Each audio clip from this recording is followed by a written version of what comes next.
Bonsoir à tous. Aujourd'hui, on va parler de ce que c'est que la foi chrétienne, en 2 mots. On va essayer d'être le plus court possible. Qu'est-ce que c'est que d'être chrétien?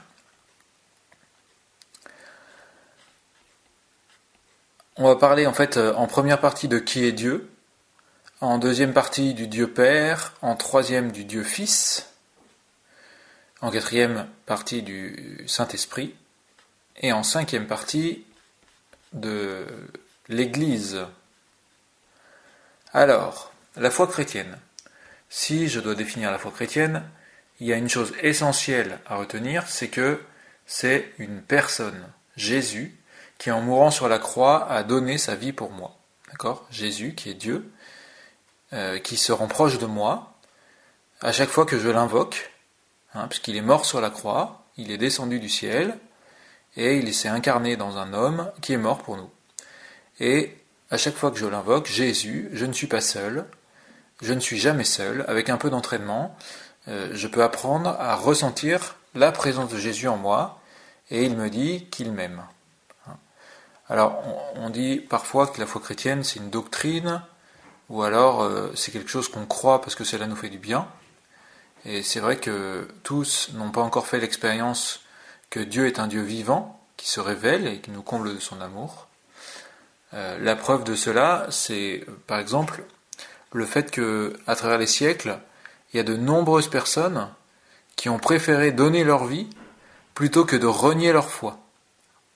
Et est-ce que, on peut se poser la question, est-ce qu'on donnerait sa vie pour une doctrine ? Est-ce qu'on accepterait de mourir pour quelque chose qui finalement est une idée, qui, aussi bonne qu'elle soit, reste par exemple un parti politique ou une manière de voir le monde. Est-ce qu'on donnerait sa vie ? Personnellement, même lorsque j'ai l'impression d'avoir des idées brillantes, je préférerais encore renier mes idées plutôt que de perdre ma vie, alors que la relation au Christ, comme la relation avec mon époux, mon épouse, mes enfants, ou ma famille, c'est un trésor qui vaut la peine de donner sa vie. Un autre élément qui peut aider une personne qui cherche Dieu, par exemple, vous prenez un lieu d'apparition, comme Lourdes, ou la Salette, ou Pontmain, ou le Los, ou Medjugorje, où la Vierge Marie est apparue, où il y a encore bien d'autres lieux d'apparition, bien sûr. Passez-le au crible de toutes les sciences que vous connaissez, afin de voir est-ce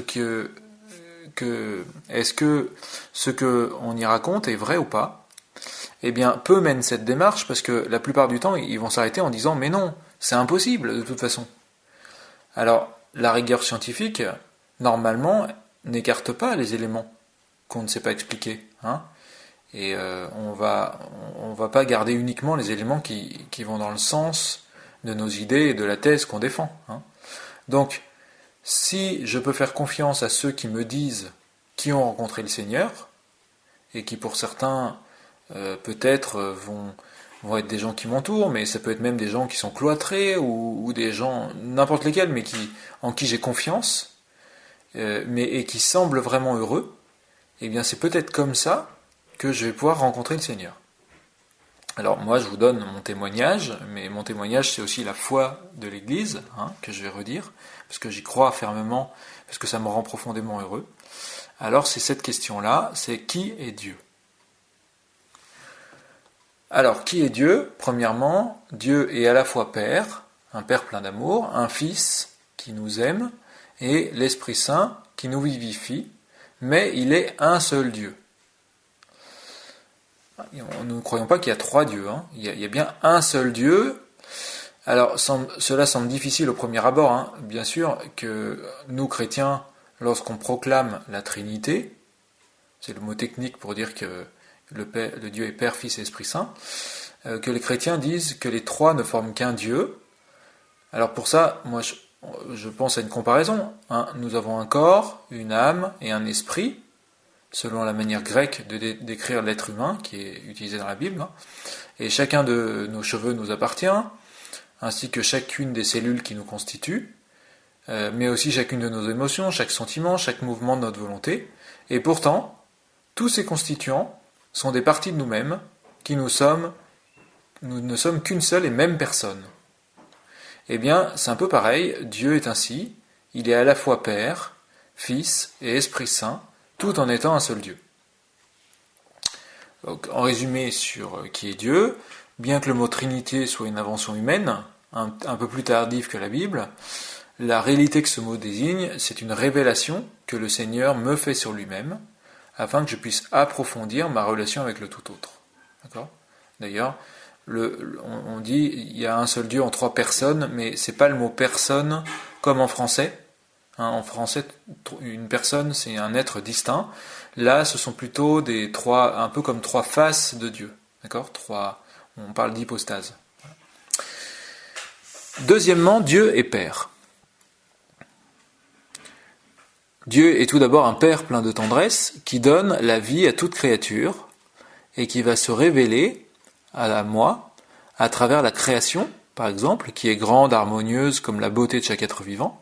Quand je vois la création, je peux penser au Père qui a créé toute chose. Le Père, il peut se révéler aussi à travers mon papa terrestre, parce que lorsque j'étais enfant, mon Père, pour moi, c'était la force absolue, c'est la justice, mon papa.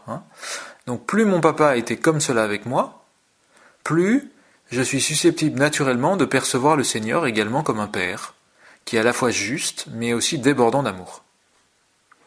Et une troisième manière dont on peut connaître le Père, une troisième manière à laquelle je pense, bien sûr, il y en a d'autres, mais c'est ma conscience dans laquelle toute ma vie, je garde le sens de la justice que j'ai reçu dans mon éducation. Donc, c'est-à-dire, en fait, à chaque fois, je vais comparer les choses avec ce que je connais, et dans ma conscience, à chaque fois que je fais les choses en conscience, le plus justement possible, eh bien, je vais être uni au Père. Donc, chaque acte juste que je pose, travailler consciencieusement, bien m'occuper de mes enfants, essayer d'être bon avec les autres sans les juger, ça va me faire rejoindre le Seigneur et me faire devenir comme lui. Mais Dieu a voulu aller plus loin, il a décidé de se faire connaître d'une manière plus précise, alors il a choisi un peuple, qui est le peuple d'Israël, et il s'est révélé à lui, ce sont les Juifs, il s'est révélé à lui, et surtout comme un Dieu Père, c'est peut-être l'élément qui ressort le plus quand on lit l'Ancien Testament, un Père qui est toujours juste et aimant avec son peuple, et il lui a donné les 10 paroles, on appelle les 10 commandements aussi, à Moïse, pour faire connaître le péché. Par exemple, le péché de ne pas honorer Dieu en premier, les péchés de malveillance vis-à-vis d'autrui, comme tuer, voler ou autre. Voilà, le peuple juif avait la mission de propager ce secret, qui est de qui est Dieu auprès du reste de l'humanité. Et le peuple juif a toujours cette mission d'ailleurs.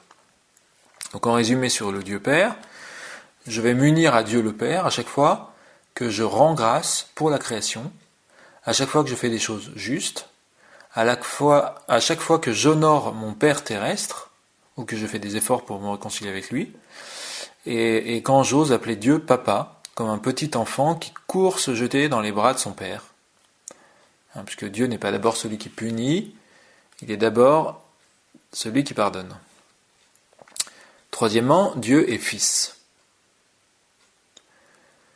Dieu est venu en personne visiter l'humanité dans la personne de Jésus.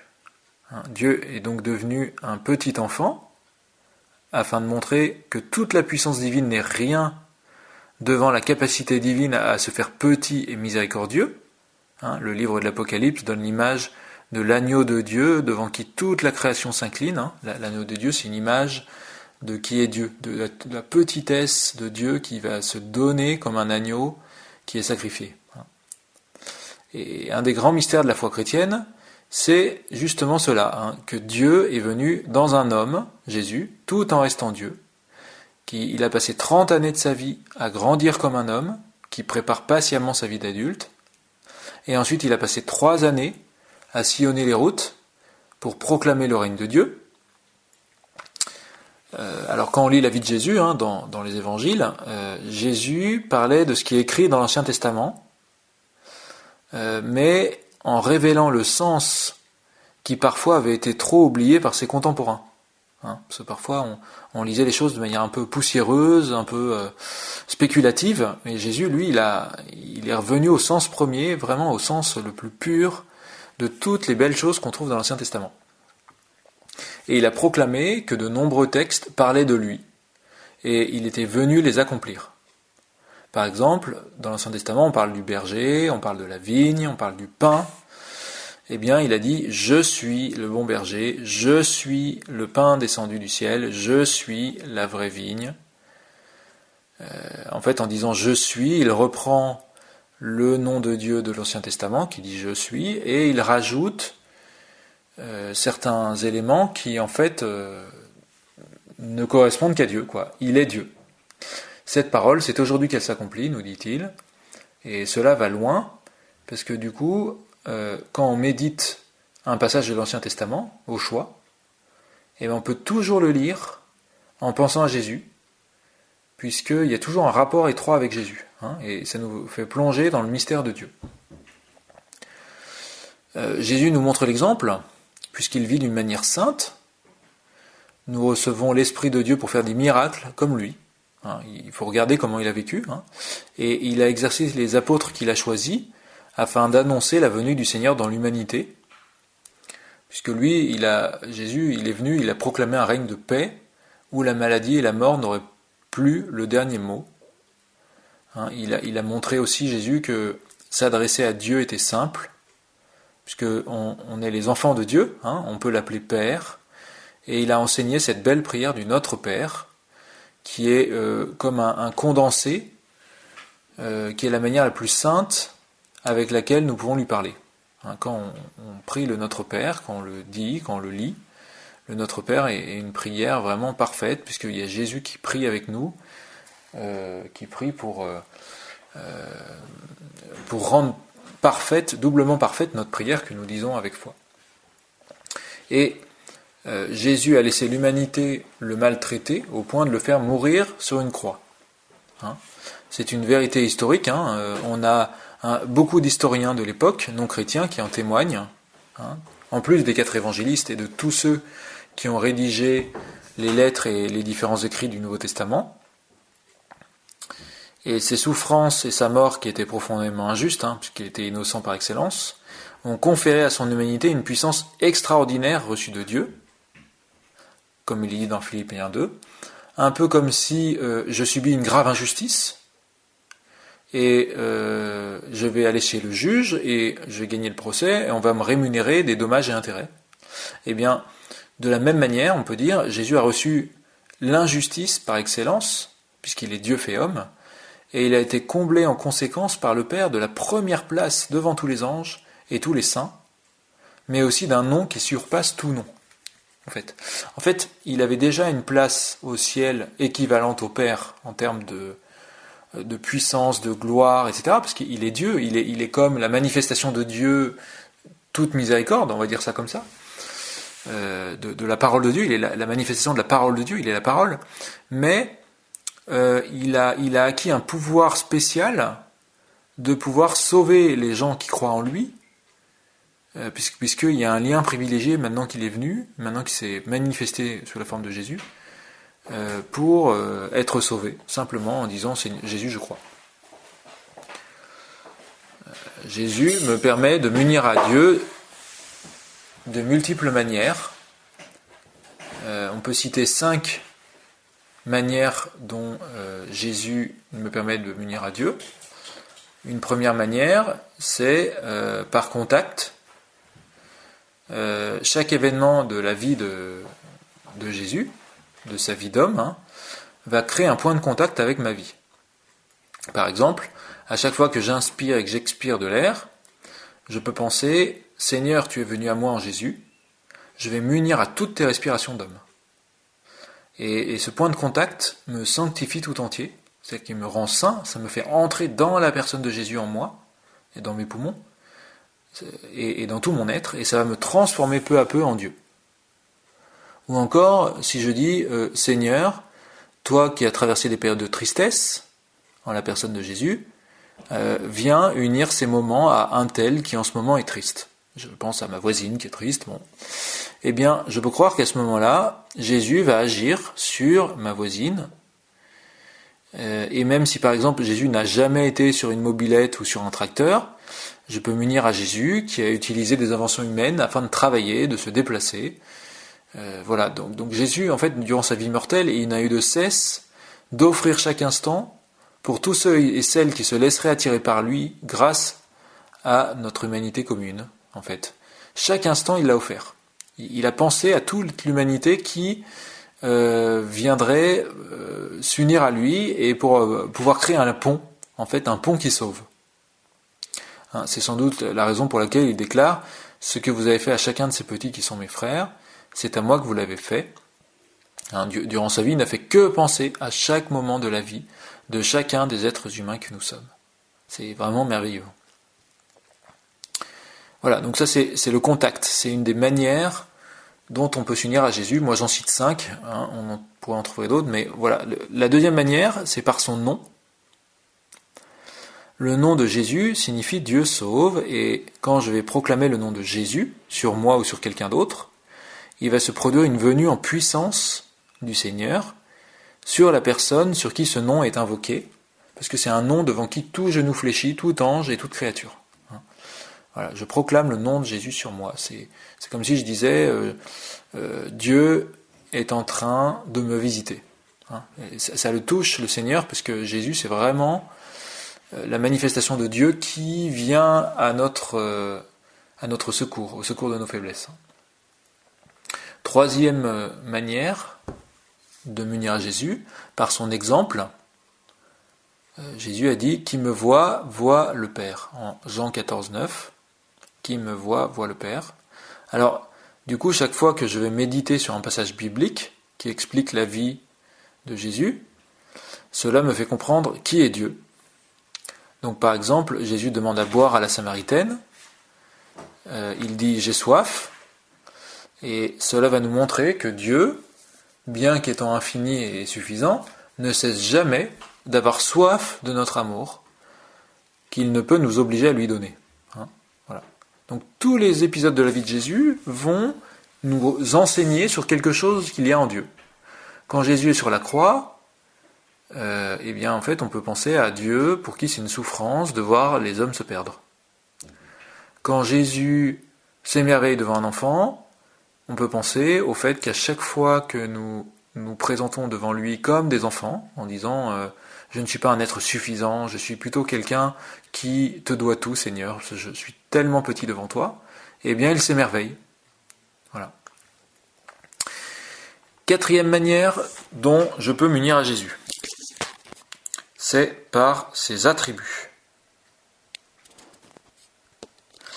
Jésus est mort sur la croix, il a versé son sang, et il a intercédé le monde par ses plaies. C'est-à-dire chaque plaie, il a dit, ça ce sera pour tous ceux qui ont besoin, pour telle ou telle chose. Voilà. Le don qu'il a fait est infini, puisqu'il est également Dieu.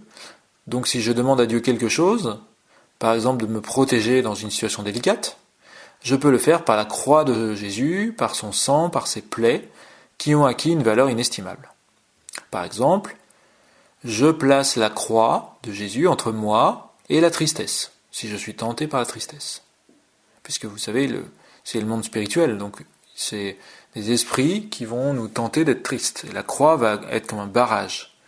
Ou je me recouvre du sang précieux de Jésus, afin d'avoir comme un bouclier contre le découragement. Ou je vais plonger mes blessures, puisque j'ai été secoué par quelqu'un qui m'a crié dessus, eh bien je demande que mes blessures soient unies aux plaies de Jésus, qui vont me guérir de tel ou tel traumatisme que j'ai eu. Cinquième manière dont je peux m'unir à Jésus, c'est par les sacrements. Jésus nous a laissé comme une grâce inestimable. Les sacrements, c'est vraiment quelque chose de grand. Alors il y a un article, c'est la conférence, pas celle d'après, mais celle encore après. On va citer en particulier le baptême, le sacrement du baptême, qui me permet d'entrer de plein pied dans la famille de Dieu. En fait, le baptême va vraiment me donner comme un droit de recevoir toute grâce du Christ à tout moment, mais aussi d'un saint, voilà, mais aussi le droit que un peu comme le fait qu'un enfant qui est dans ma maison, eh bien, il a aussi le droit, en tant que membre de la famille, de manger un bout de pain s'il a faim. Voilà, si je l'ai autorisé, bien sûr. Voilà, le baptême, non pas qu'on mérite quoi que ce soit, mais le baptême va nous donner le droit légal de dire, eh bien, à tel moment je suis tenté, eh ben, au nom de Jésus, je ne veux plus que le démon me tourmente parce que en ce moment je suis triste, par exemple. Et le baptême, en fait, va faire que le démon, il sera obligé de s'incliner, puisque je suis dans la famille de Dieu, je suis rentré dans la famille de Dieu. Vous voyez. C'est un droit de cette nature-là. En résumé sur Jésus, il y a une puissance très grande à reconnaître que Jésus est Dieu. Hein. Dieu a promis que même les plus grands pécheurs, s'ils invoquent le nom de Jésus, seront sauvés. Tout l'Ancien Testament parlait déjà du Messie qui sauverait son peuple. Alors, grand 4, Dieu est Esprit Saint. Dieu est Esprit Saint. Cette partie est un peu plus courte. Jésus est remonté vers le Père pour me préparer une place au ciel. C'est une promesse qu'il a faite. Et il m'a envoyé l'Esprit Saint qui m'inspire, qui me transforme et qui joue, comme Jésus, le rôle de défenseur contre tous les pièges du malin. L'Esprit Saint, c'est un amour infini qui circule en Dieu, entre le Père et le Fils, et qui m'est donné à mesure que je le demande et que je grandis dans la foi. Alors je vais vous citer quelques demandes que je peux faire à l'Esprit Saint. Par exemple, Esprit Saint, donne-moi tes 7 dons. Le don de sagesse, d'intelligence, de conseil, de force, de science, de crainte et de piété, qui sont les 7 piliers de la foi chrétienne, qu'on trouve dans Isaïe chapitre 11. Ou alors, donne-moi tous tes fruits. Les fruits, c'est dans la lettre aux Galates, chapitre 5.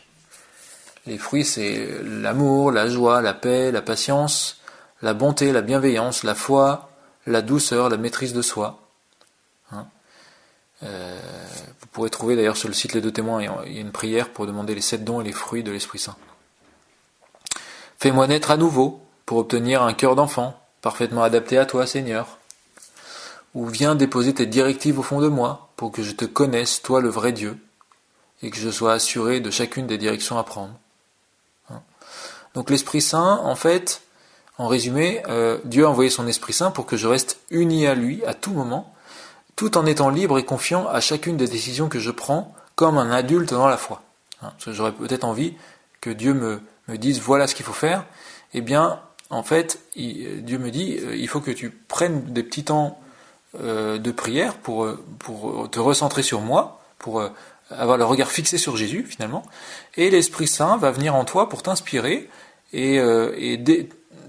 quand tu as la paix, eh bien c'est qu'il montre que tu es là, il est là en toi, et il va agir en toi, il va déployer une puissance très grande, parce que toi tu vas te reconnaître petit, et tu vas être pleinement conscient que tu ne peux rien sans Dieu, et que c'est Dieu qui fait tout en toi.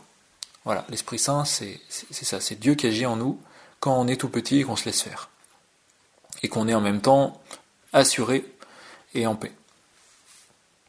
5e et dernière partie, Dieu nous intègre à son Église. Jésus sur la croix a donné au monde son Église comme testament. C'est un signe et un moyen d'union intime avec Dieu. Il a dit sur la croix, « Femme, voici ton fils ».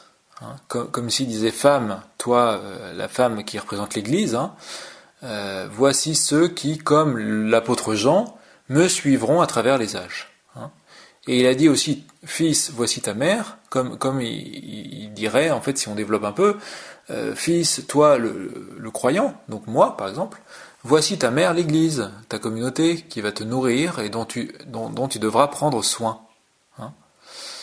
Notons que ce passage qui est dans Jean chapitre 19 s'interprète également de manière plus littérale, avec la Vierge Marie, c'est-à-dire que la Vierge Marie est un être qui n'est qu'un être humain, mais qui a beaucoup souffert en union avec Jésus et qui a reçu une capacité de nous aider, de nous propulser pour nous aider à adhérer à son Fils, en fait à comprendre son Fils et à être unis à lui, d'accord ?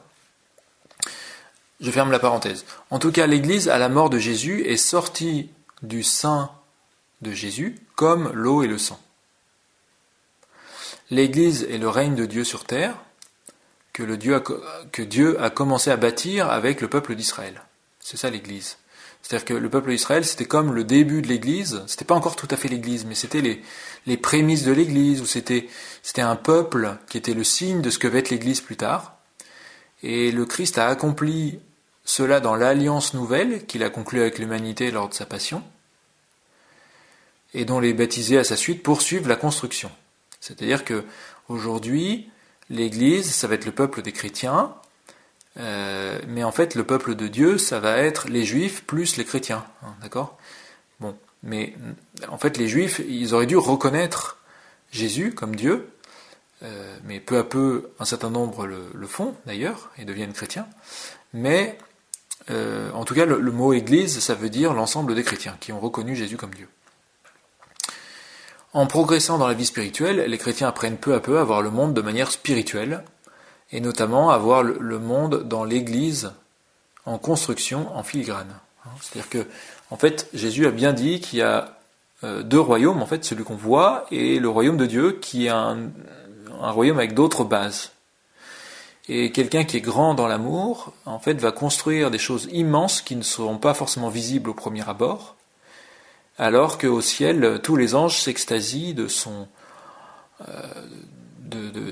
l'amour qu'il a en lui, de sa docilité à l'Esprit Saint, à suivre, en fait, de sa grandeur dans l'Église. Il a une place dans l'Église immense, mais qui n'est pas forcément visible, parce qu'il fait des grandes choses, parce qu'il a beaucoup d'amour, parce qu'il laisse Dieu agir en lui.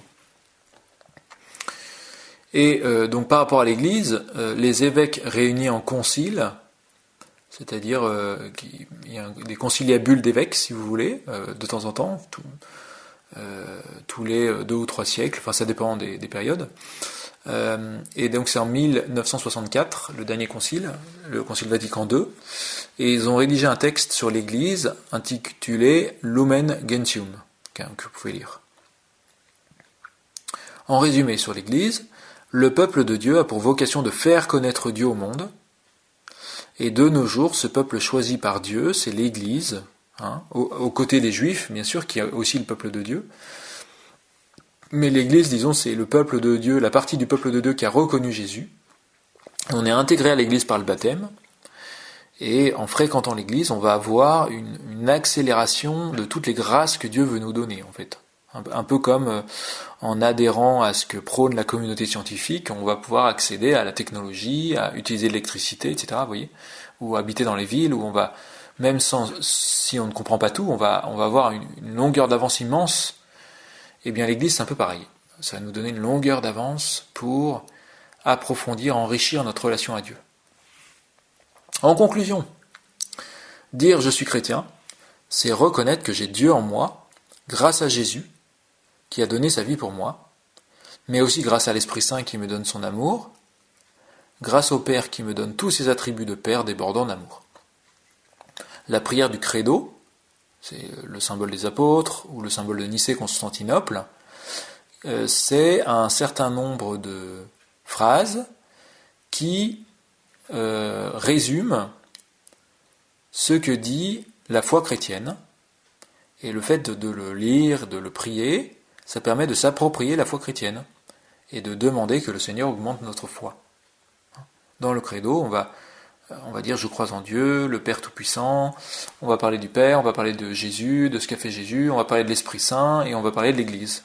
Et cette conférence, en fait, n'était qu'une autre manière de parler du credo, si vous voulez, mais je l'ai dit avec mes mots à moi. D'autres vérités de foi peuvent être une aide précieuse pour avancer vers Dieu. Par exemple, la Vierge Marie, de comprendre sa place, parce qu'elle aussi, elle nous donne une longueur d'avance pour bien comprendre qui est Jésus, pour aimer, pour avancer. Le culte des anges, le culte des saints, voilà, ou de réfléchir sur la tradition, ça va être une aide précieuse. Et puis l'aide peut-être la plus évidente dont je n'ai pas parlé, mais bien sûr, c'est lire la parole de Dieu, puisque Dieu nous a donné sa parole, l'ensemble des textes de la Bible, et ça, c'est une puissance de feu incomparable. Mais en tout cas, le cœur de la foi chrétienne, c'est vraiment cette conviction que Dieu s'est révélé, Père, Fils, Esprit Saint. Merci à vous et bonne fin de journée. À bientôt. Soyez bénis.